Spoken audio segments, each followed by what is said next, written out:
Chat in a three-part series on Our Schools, Our Kids, sponsored by the Carteret County Democratic Party. Tonight is a celebration of sorts to recognize the many hands and minds involved in acquiring approval for a $42 million school bond that will benefit the school system and the community with shelter-ready gymnasiums. My name is Susan Schurer. I'm a retired teacher from Pennsylvania and a grandmother of 3 children in the local school systems. I want to thank the volunteers who've made this Dockside Chat a reality. Katie Tomberlin, the chair of the Carteret County Democratic Party, Maria Zempel, Amy Voorhees, Lucy Bond, and Wendy Boss. When we approached the schools back in February for speakers to join us for not one, but 3 evenings, they were, as you can see, already up to their necks in work, projects, and transitions, not to mention a pandemic. Yet we were not told to wait until next summer, or next year, or the year after. We were treated and greeted with respect, graciousness, and kindness, beginning with Sarah Bulla, the secretary in the main office, and on to Rob Jackson, who wrote the most cordial and friendly notes over the past months, and to each board member, administrator, teacher, and parent who has joined us. It was simply remarkable, and I am most humbly grateful. Our first Dockside Chat was devoted to school during the pandemic. The second focused on keeping great teachers and keeping teachers great. Tonight, we focus on the school bond. I'm honored to introduce our guests this evening in the order in which they will speak, and that order will, I hope, trace the life cycle of a school bond. We have 6 guests, so introductions will be brief. Mrs. Kay Zimmerino is a native of Lenore County. She has been at Croatan High School since the school opened in 1998, first as an art teacher, then after she received National Board Certification and a Master's in School Administration at ECU as an administrator. Since 2016, she has been the principal of Croatan High School.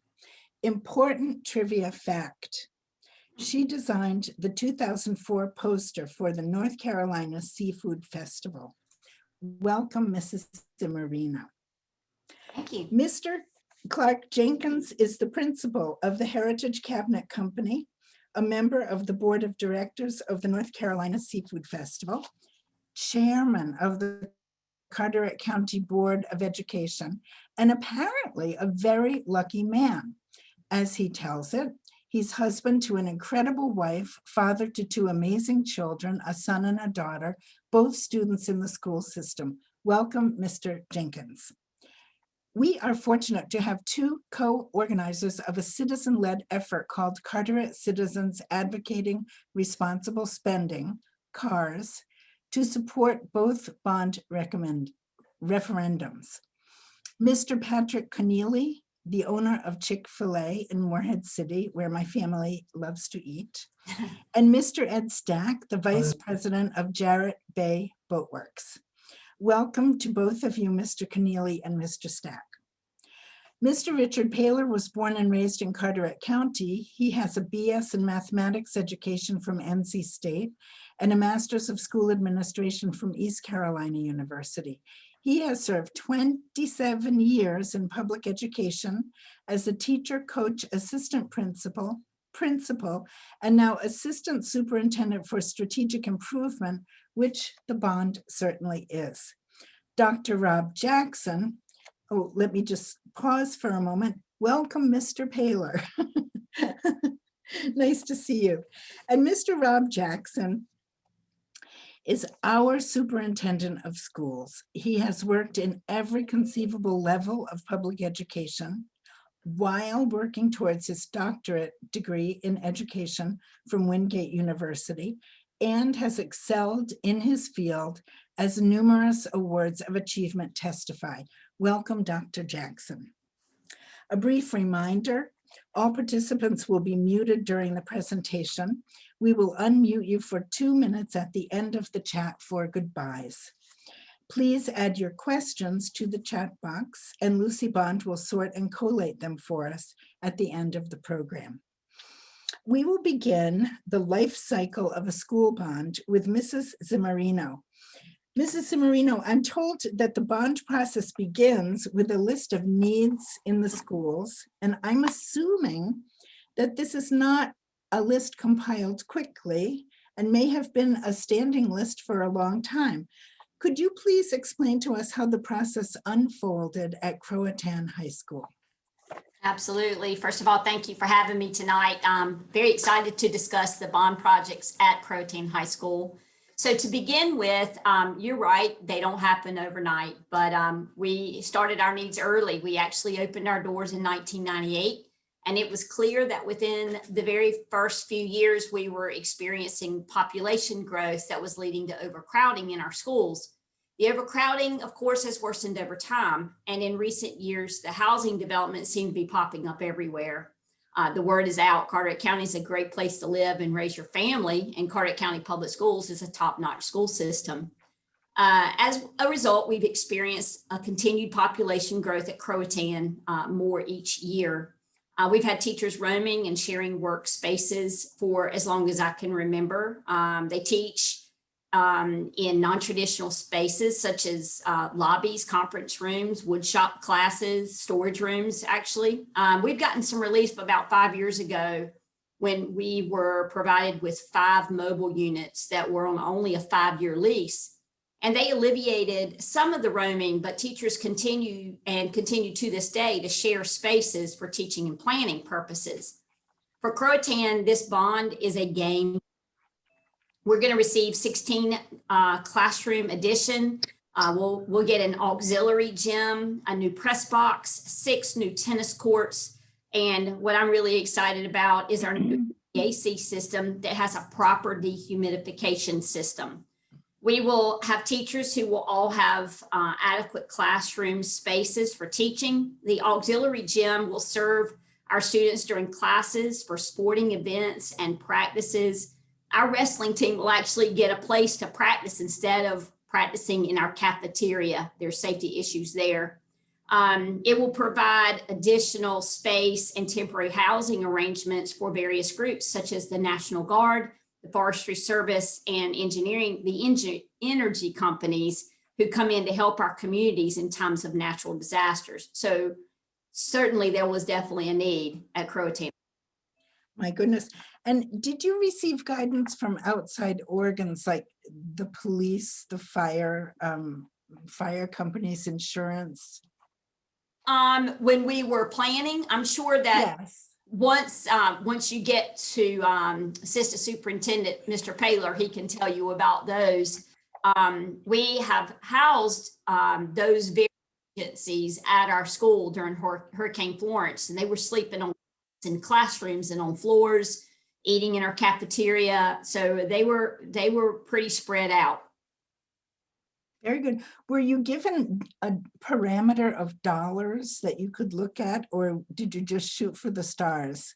Well, you start by shooting for the stars, but we definitely have a list, a growing list, and that list is a continuation every year between communication with us, Mr. Paylor, our Superintendent Dr. Jackson, and before him, of course, Matt Bottoms. And so we continue to look at those big needs, thinking more along the lines of what's needed for teaching and learning, but safety also comes into play. People might think that the tennis courts are not really a necessity, but we use them. The ones we have now, there are only 3 courts, but our teams have to travel in their own cars to go to practices. So anytime we can have our students on campus safe is ideal. That makes perfect sense. I'm assuming that the process was the same for other principals, and did you exchange ideas with them? Did you converse with other principals in this process? I would say that the needs at the high schools, I would say that I speak more and communicate more frequently with the high school principals and the others, and also my feeder schools, which they all have similar needs in some ways, but the high schools all have similar needs, needing more classroom spaces. And, West Carteret may have some different needs than I have, and East Carteret clearly would have other needs. Very good, very good. Do you remember offhand exactly how long it took to put your list together? I would say that this list has been going on for years. The classroom additions, we have needed those for, I would say, 15 years or longer. And, as we go on tonight, I'm sure that we're going to discuss that as well. There's been other times that bonds have come up before the vote and everything looked very promising. Only when it comes to the voters, we might lose by a narrow margin, but this year was a little bit, was obviously different. Yes, it was. And actually, I wanted to ask this question. When you submitted your list, but before the election, how confident did you feel that this bond would be approved? Well, at the time, in all of my time in Carteret County Schools, specifically Croatan, we've had bonds come before, as I said, and voters, before the voters during election time. And again, I remember one specifically, we had pretty good indication, strong confidence that it was going to be approved. And we felt soon we were going to be receiving these needed classroom spaces. But unfortunately, we lost by a narrow margin. For this particular bond, I was hearing lots of positive feedback in our community, and I was hopeful that this would be the year that our schools would get these much needed additions and improvements. I remained hopeful and optimistic, but keeping in mind that the others, there have been others that haven't passed, I was really excited when the results were announced. Yes. I believe I speak for all principals, the staff, and students that we are very thankful to our county and our community leaders in the role that they had in communicating the importance of having adequate and appropriate and safe spaces for schools, and also thanking the voters who recognized that continued and growing need in our schools and provided the necessary funding through their vote. Right. Carteret County really came through this time. Yes, they did. Good. Mr. Clark Jenkins, sir.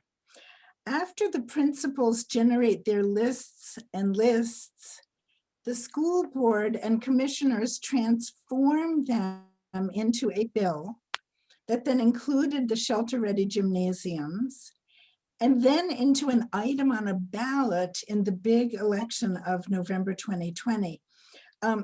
In 25 words or less, how did that happen?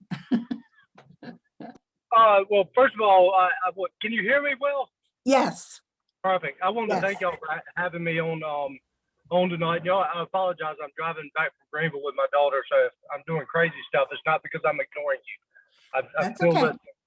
So, going back to what Ms. Zimmerino said, the way it comes to us is Mr. Richie Paylor does a fantastic job every year of going out and meeting with all the principals of every school.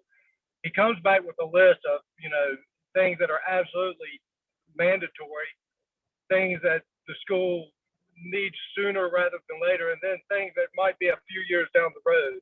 And we put that together and we take that to the commissioners every year, and that becomes our capital budget. And every year something gets pushed out. And I'll give you a good example. The first week I became a Board of Education member, I had a principal who was a friend of mine say, "Man, we've got to do something about this two-pipe system." And I had no idea what a two-pipe system was. Never heard of a two-pipe system. But very quickly I became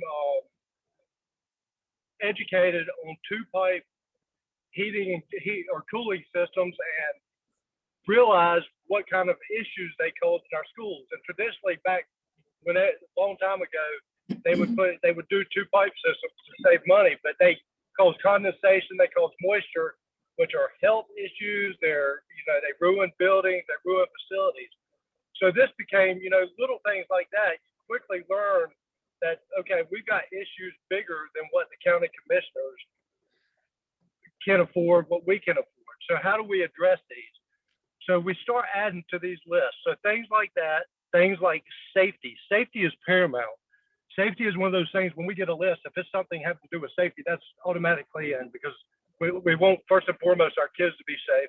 Then the health, which is, the two-pipe system. How do we fix that? It's expensive. Well, a bond is a good way to do it. And then we look at ancillary things like, for instance, the gym at Miss Zimmerino's school.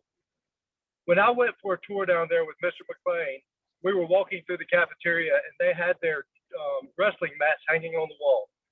And I asked, I think Jay Westbrook was giving us a tour, or maybe Miss Zimmerino was, but one of them, I asked them about that. They said, yeah, we have to practice in the cafeteria. And that just struck me as crazy. We've got one of the top school systems in the state, and we don't have the facilities for our wrestlers to practice. They have to practice in the cafeteria. So little things like that. And then you couple that with the fact that at Newport Middle School, after a hurricane, we had people using our gym as a shelter for months, and we want them to do that. We don't want them to kick them out. We want them to stay there for a year if they need to. But we've also got a school to run. So, you couple the lack of space for our kids and the good it does for the public, and then that becomes something on the bond list that we're like, okay, this might be harder to explain, but it makes sense. It makes total sense. And then we put this list together. We set up a committee that has county commissioners, it has board members, it has county manager, Dr. Jackson, Mr. Paylor. Many people were involved in going through these lists and sort of vetting it. There's probably many things that we probably cut out, and that's fine. What we ended up doing, we came up with everything that we thought we needed, everything that created a safe and healthy environment for our kids, and then we gave it to people like Patrick Keneally and Ed Stack, and said, "Man, it's up to y'all to sell this." And they did a great job. I hope they're on here because they did a fantastic job, obviously. They are. Well, thank you very much. Thank you very much for that analysis. Obviously, once the bond is on the ballot, a lot of work has gone into it, but it is not yet a fait accompli. It needs community support. And that is where the Carteret Citizens Advocating Responsible Spending stepped in. And I wondered if either Mr. Patrick Keneally or Mr. Ed Stack would like to tell us first a little bit about your organization. How old is it and how did it come to be? Sue, I will, I'll get us kicked off. First of all, thank you very much for letting us be here. And let me just say what a great staff the Carteret school system has. If you look at Dr. Jackson and Mr. Paylor, they're still at their office. It's almost 8 o'clock. I hope they at least got to have some supper before the meeting tonight. And the same with everybody that we've been involved with. Patrick and I were part of a group called the Business Advisory Council that the public school system has. And we had both been a part of that for a couple of years. And there was some inkling of a school bond a couple of years ago. I think maybe Clark or probably Clark's predecessor talked with us about the opportunity of maybe leading the charge in essentially being the cheerleaders for this school bond. And so we both, agreed that may be something that we'd be interested in. And then ultimately it kind of came around again. And Patrick and I, like Clark, we both have children in the school system. I've got one in high school, one in middle school. And Patrick's are a little bit just a year or two behind mine, and so we're certainly both very interested in school, and we also know what a great job the school does preparing kids for jobs later on down the line. And so really at that point, Patrick and I sat down and said, okay, what do we do from here? And we didn't have an organization. And in all honesty, if we were not doing a pseudo political campaign, we would have never named our organization Carteret Citizens Advocating Responsible Spending. That's a mouthful that no one can really say. But obviously, we talked with a lot of folks, and we had to put together an official committee so that folks could donate funds and that it was tracked. It's just like a political action committee in a lot of ways. So we found somebody that would be our treasurer, and we went out and at that point started discussing, where do we go from here? Well, Richie had the great idea of taking us and showing us every school. So I don't remember how many mornings we met, 4 or 5 mornings over the course of 2 or 3 weeks. And we went and visited our small group, Patrick, Mitch Gay, who was our treasurer. So the 3 of us, we went to every school in the county, every elementary school, every middle school, every high school. We looked at the projects. Richie had all of that stuff memorized. He knew exactly what we were going to see when we got there. And we really got a flavor for what the schools look like. Several things impacted me. The safety things are certainly the ones that make the most immediate impact. I remember we were walking around Newport Elementary, if I'm not mistaken, and you can access Newport Middle directly from the street. There are not gates that close that school completely off. Maybe I shouldn't have shared that secret in public, but I think people already know. And so that was very impactful to me, thinking about kids who are 6, 7 years old standing outside in the rain because there's no covered walkway for them waiting on their bus, or getting off their bus and having to walk in and spend the rest of their day in wet shoes or wet clothes. Those sorts of things. We can all say, well, we were tough, that's what happened when we were in school, but certainly we want better for our kids.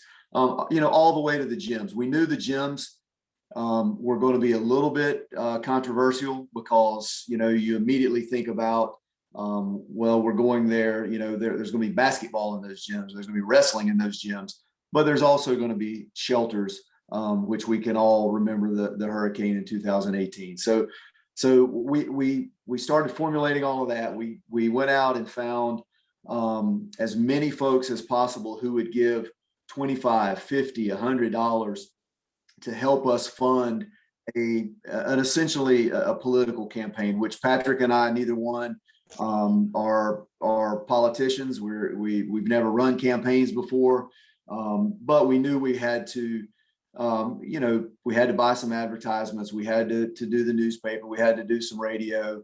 We had to put signs out. So we did all of that. We got a really great group.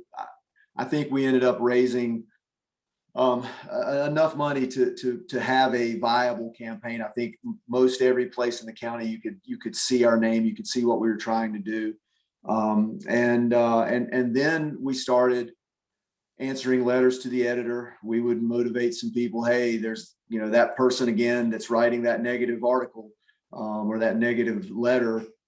Could you write one saying why you're in favor of this? And so we went through that process. Fortunately, Patrick promised to give everyone who voted yes free Chick-fil-A for a year, so that really helped as well. Obviously, I'm kidding about that, but we had to have people to put signs out. I'm sure you guys have all done this. You're very politically active. You're very active in our community, and we appreciate that. We had to get poll workers. We had to get communication. Fortunately for us, and I was listening to Kay talk about whether or not we were going to be successful. Fortunately for us, we ultimately got support from the Democrats and the Republicans. When we first started looking at this thing, and I'll be quite honest, and y'all know the numbers better than I do, but roughly 70% Republicans in the county, 30% Democrats in the county. We thought, okay, we're going to lose 30 to 70. I mean, that's really, the very first, at first blush, that was our first thought. So we got to thinking, how do we get some of that 70% to come over to our side. Not that we took your support for granted, we didn't, but just how general trends go. And I think that's, you know, at the end of the day, when we were able to look somebody in the eye and say, hey, both parties are supporting this. It's got to be, when does that happen? It's got to be good for our community if both parties are supporting it. And that's what Patrick and I said early on, trying to lead this effort, that it was not something that we wanted to get political with. We wanted to talk about kids and schools and the community supporting those. And that's really sort of what we did. And the message seemed to resonate. Yes. Well, I think it did, because I checked today what the actual vote was. And you won the majority, not by a smidgen, not by a modest little majority, but 72%. Absolutely. Yeah. Yeah. No Chick-fil-A. That's a big deal. Yes. Yes. So as I understand it, the bond came first and then came the organization. That's correct. That's correct. Okay. Patrick, can you tell us a little bit more about reaching out to people? How did you manage to get 72% of the vote? Not just signs and ads in the newspaper, I'm assuming. No, I concur with what Ed said. We really tried to keep it about, you know, these are needs and not wants. And I think we had to convince ourselves first. We're operating our businesses day to day, and we love our public schools, and we're in partnership with them. Certainly Jarrett Bay and Chick-fil-A benefit greatly from the symbiotic relationship with the schools. We have 120 employees. I'd venture to say 90 of them are high school or community college students. So we have a really close relationship that's just awesome with our schools. And so when the school board reached out to us and said, hey, we need our public to understand that these are needs and not wants. And when Ed and I went out there, along with Mr. Paylor and Mitch Gay, to meet with the principals, administrators, I think we became convinced of it. And I think once we did that, that meant a lot, because we could go out to local businesses and say, guys, these things, we're going to do these things for our county. We have to do these things for our counties and for our school. So we can do this through a bond referendum and, you know, pay very little interest on it, or we can have a burdensome tax, you know, as we address these issues when it's an emergency. So this is just a better way to do it, and we need to do it. We really need to bring our facilities in line with the quality of education that we have. So I think a lot of it just had to do with, we already knew our schools were great. We didn't understand the need till we went out to see it face to face. But once we did, it just seemed like a no-brainer, and we just had great community support from local citizens and businesses alike. Well, you did a wonderful job. You did a wonderful job. I did see your ads in the newspaper, and I did see the signs, and I did drive down the road and say, I'm going to vote for that bond. So you did a wonderful job. Mr. Dr. Rob Jackson, I am assuming that you are the hub of the wheel. Oh, excuse me. I jumped ahead of myself. Please forgive me. Mr. Richard Paylor, as the Assistant Superintendent for Strategic Improvement, I'm assuming that you were part of every bit of this. It sounds like you had it memorized. And what was your role in the bond process before the election? Going back to even when I started this job 4 years ago, there was already a list that was kind of going, as Ms. Zimmerino said, you know, this list has been going for years on capital projects that it didn't make sense to fund through an annual capital budget, like classroom additions that are millions of dollars. So when I came on board to this job, the list had begun already, and then working with several people, and it included principals. It included a lot of the projects on there came from law enforcement and doing walkthroughs of campuses to tell us what they believe we needed to do to improve the safety of our campuses. It included our facility support operations director, Kenny Peterson, who's been working with the school system for, I think, 32 years and knows every campus inside and out. And also we have a construction manager named Keith Moretti, who has been working with the school system. He helped finalize the last bond project in the early 2000s. And so in collaboration of all those people helped generate the list. Very good. And once the bond was passed, it's now your baby. Is that correct? I guess that's one way to put it. It's primarily my responsibility to make sure that that we do what we said we were going to do, and to be fiscally responsible, and to make sure that the projects are carried out. Right. A big project. Could you tell us a little bit about the search for an architect and a builder? Yes, ma'am. Let me go back. I want to address one other thing. So the list, in talking with Ms. Zimmerino earlier, and so it wasn't exactly like every principal generate your wish list on what would make your dreams come true. So it really was a list of needs that was put together by all the people I talked about earlier. The selecting an architect. So how that works is we put out a request for qualification. So basically we say, if you're an architectural firm, you're interested in working with the Carteret County Public School System, submit to us your qualifications on what makes you most qualified to work with us. And then a committee, and so there's a given date and time when those qualifications are due. When everyone had submitted the qualifications, then a committee sits down and looks at the qualifications on the different architectural firms, and we pick the firm that we believe best would fit our county and best would work with us. At that point, we submit that name to the school board, and the school board, the committee narrows it down to 3 firms, and then the 3 firms give presentations to the school board, and the school board selects the firm they believe would best work with us. Very good, very good. And what is the status of the progression of tasks at this time? Where are we in the process? So we just selected an architect not too long ago. So we're not far into the big projects. There were some low-hanging fruit, things like some doors that we're going to get done. There's a roofing project at Newport Elementary School.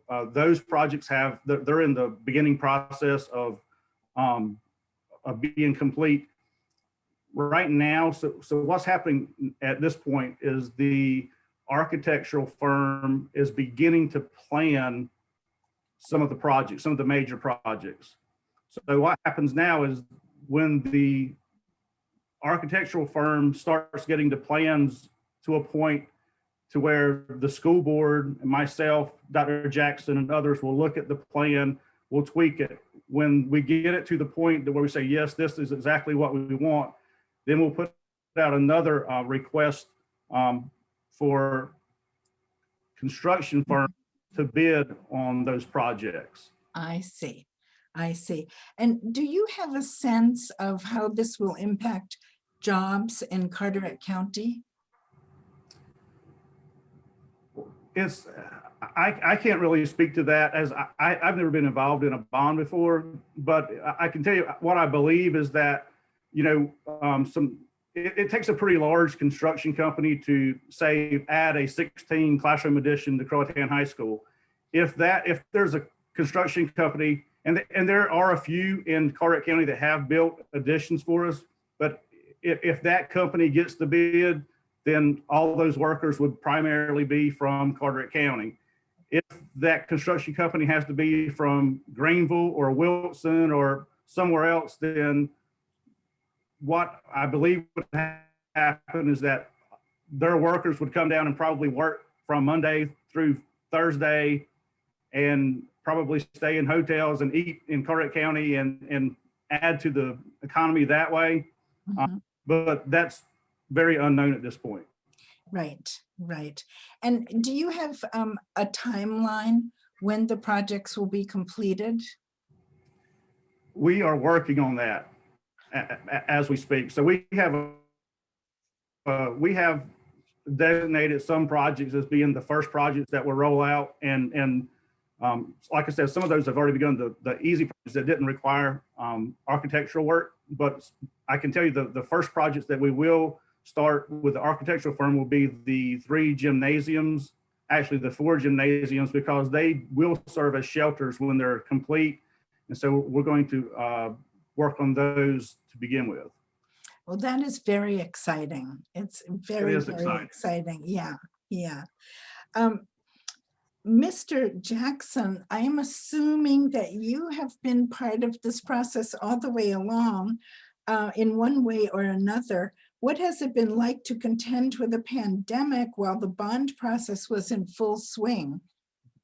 Well, thank you very much. And I want to thank you again for hosting us and shining the light. This year, we're talking about shine the light in our school system. And through the 3 Dockside Chats, you've certainly shown the light on the great things happening in our school system. And I can tell you throughout this evening, as we've heard from Ms. Marino and our chairman, Mr. Jenkins, and from Mr. Keneally and Mr. Stack, who I just respect so much, and Mr. Paylor, I'm sitting back like a proud daddy. Because I have seen so many incredible things happen since I arrived in July. In my background, I had the opportunity as a principal to open 2 brand new schools, one an elementary school and one a high school as the first principal of those schools. And so I've been through bond projects in my past and certainly seen success there. But to see the business community and the entire community just wrap their hearts and their arms, and in some cases their wallets around this project, it just really, it motivates me in this work because we recognize it takes all of us together. I have fond memories of the first time I drove down Arundel in Morehead City and saw on the sign at Dank Burrito, support the school bonds. That doesn't happen without folks like Ed and Patrick reaching out to the business community and saying, this is why this is important. And so even with the backdrop of the pandemic, when we stop for a moment and think about how tough it is to operate in the pandemic, particularly for the schools, and to say in that moment, our community rallied and passed a bond with a 72% voter approval rate, that speaks so highly of this county, of this community, and certainly of our school system as well. And I've said it before, and I say it to everybody who will pause long enough for me to say, my wife, Renee, and I are so blessed to be a part of this community.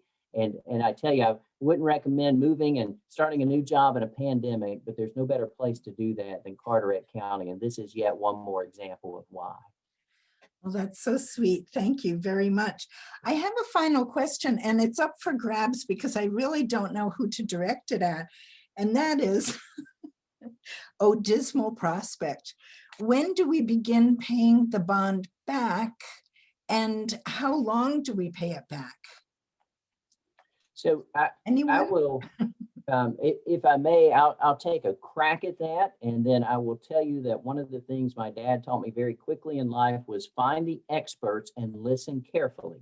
And so we are blessed with an amazing chief finance officer, and the county is as well. And the 2 of them are working very closely together. So the county actually sells the bonds, and then we begin the payback as we actually take possession of the spaces. And so what I do appreciate, and one of the things I'd like to highlight, if I might, is that while we were doing this work to try to get the bond approved, if we had any idea that, by the way, we would be able to apply for and receive a $10 million grant to help with the cost of this bond project, that would have helped us tremendously. That would have made Ed and Patrick's job a whole lot easier. But we had no idea, 1, that we would qualify, and 2, the reason that happened was because not enough school systems had applied for that grant in the previous year. And so I found out towards the end of November, there's a grant available. You've got 2 weeks to submit an application. Now imagine a grant application, tough anyway, a $10 million grant application across 5 projects to reach the number. And we said we can do that. And I want to share a name that's very important in all of this, and shame on all of us for not saying it earlier. And that's the name of Tabby Nance. Tabby Nance is our now retired Chief Communications Officer, who is instrumental in keeping us all connected and sharing with everybody. She did the lion's share of the work on that application, and we were just ecstatic in the end of December when we found out that that was approved. And so that $10 million grant now is available to our county commissioners to do a few things. It could be used to say, there's $10 million. Now we only need the $32 million to do these projects. It could be used to do additional projects. And that's a decision that'll come down the road. But for our county, we now have $10 million we didn't expect for school construction. And so I do appreciate Ms. Tabby Nance and all that she's done.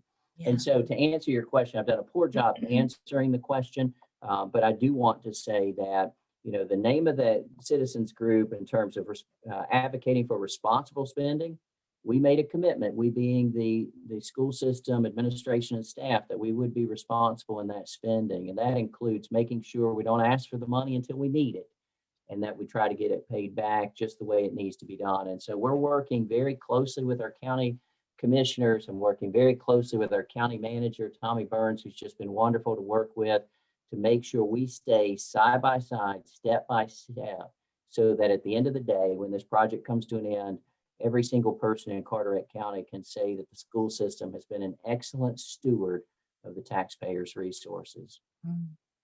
That's wonderful. Thank you so much. That was lovely to hear. I believe it is now time for us to hear questions from our audience. Lucy, has anyone asked a question?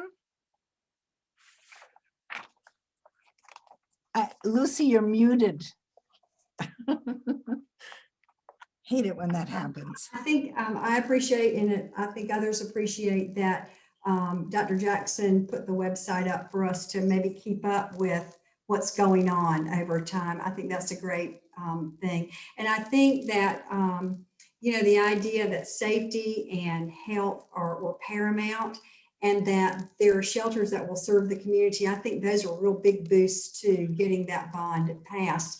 And it was a bipartisan effort. That was great. And so I guess this would be for Mr. Connolly and for Mr. Stack, like what other kinds of issues can you see down the road, just to get off of school for a little bit, but what other things for our community do you think that, you know, we could work together to improve upon? I mean, do you have any ideas or thoughts about it, about that? Patrick, if you don't mind, I'll be glad to start. I really do, you know, and maybe I'm an idealist. Clark Jenkins, I don't know how well you know Clark. He's a super positive guy, so maybe some of that's rubbed off on me. But you know, I do. I chair the county's Economic Development Foundation board, and there are several things that we talk about quite often, and a lot of them are centering around I-42 and coming into the county, and really what that's going to do for our county. Some of it positive, some of it negative, but whether we want it or not, it's going to happen. There is going to be growth in our county. You look at Wilmington and what Interstate 40 did to the Wilmington area. Obviously, we're not quite as big as Wilmington. We don't have the land mass necessarily, or the room for growth that they did, but it's scalable. So something is definitely going to happen. We're absolutely going to see growth. You can already see it in housing and that sort of thing. So to me, a couple of areas where I really hope that we can work in a bipartisan effort and get our whole community together is in growing in a way that is uniquely Carteret County, not growing the way Raleigh wants us to grow or growing the way Charlotte wants us to grow. We're going to have that anyway, but really growing the way the citizens and our community wants to grow. The other thing that I think that we can do, and we talk about this in the business community a lot, especially those of us in the manufacturing or the construction world, is attainable housing. Not necessarily affordable housing, but attainable housing. And actually, I've talked about it with some of our folks in the school system as well. Housing you know, we've got a lot of really expensive housing out there. You can go live on the beach, you know, for all the millions in the world, or, you know, we have affordable housing that maybe is government assisted or whatever, but the middle range, that maybe somebody who's, you know, the husband works at Jarrett Bay and the wife works at Chick-fil-A. Maybe that's the family dynamic. You know, we really need more of that type of housing in our community. And as far as I'm concerned, there again, Patrick and I are not politicians. We're just business people. But I think the growth in our county and then attainable housing for our citizens, our working community, is something that hopefully we can all join hands and work on in the future. That's great. Very good. Thank you. Did you want to add anything, Mr. Connolly, on that one, or? I guess I would just give you a few numbers, and just to tag on to what Ed said. The demand is great and the workers are few, and we have to have some options for folks in the service community that are serving through retail or otherwise to be able to live in Carteret County and have a good life here. Housing is certainly part of that equation. We have incredible education, but you know, typically if you look at 2019, we had 800 applicants for Chick-fil-A in a year. We hired 40. And we've seen in 2020, and there's a lot of dynamics going on there with concern about COVID, you know, unemployment checks in the market. There's several things going on there, but we're extremely busy. So we are 20% busier than we've ever been. And we've had no applicants in the last 3 weeks. And we have starting pay for adults at $15 an hour, 401k, insurance. So it's not a matter of a compelling employment proposition. It just, we do need more. We need more workers and be able to attract those. Those workers have to have a place to stay, and I'm not sure that that's there yet.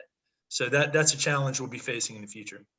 Yeah, we are concerned about, I mean, some of us, housing for teachers, I mean, it needs to be attainable because their salary is not so great. And speaking about the western part of the county, I know that some of us had a presentation at White Oak Elementary, and I know they desperately need expansion. So where is that in the timeline, I wonder? Mr. Paylor, maybe? There was talk in the original list of a new school in the western end of the county. Right. Because of that added so much cost to the 42 million, that put us up in the 65 to 67 million range. We wanted to wait, and so in part of this bond we have land acquisition on the western end of the county.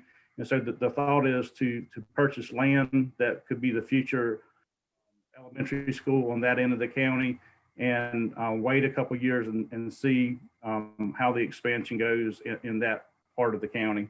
We feel like we have a couple of years before we would need to do that. I know that was a big issue, along with the other schools in the western part of the county, with so much housing going on. So thank you. I do want to just make one comment. Someone did talk about the, you know, the room for the community to have a shelter in each of the high schools. And what does that timeline kind of look like? I'm meeting with the architect on Thursday, and I would have more answers after that. I think it's going to take months to design, and then probably months to get our bids together and a plan. So I think that we could see groundbreaking within a year, and then I'll know more after Thursday. It's hard to guess, and it would be a guess at this point. I guess when hurricane season is it's upon us almost, so makes you think, you know, about having a shelter. I think Vicki Zangwell has a question. Yes, thank you. It's more of a comment, and since we're talking about housing now, so this kind of works. So I'm sure you're all aware of all the new construction going on the West End. They're big houses. They're not housing that you're all talking about right now. They're all $200,000, $300,000 homes, and a lot of them are in Pelletier. And we were attending those township meetings a couple of years ago, and when we expressed our concerns about how this will affect infrastructure and the schools, where are you going to put all these kids? Literally, not our problem. We were just dumbstruck that there was no concern about how this would affect the county, the schools, the fire, the police, the roads. No interest.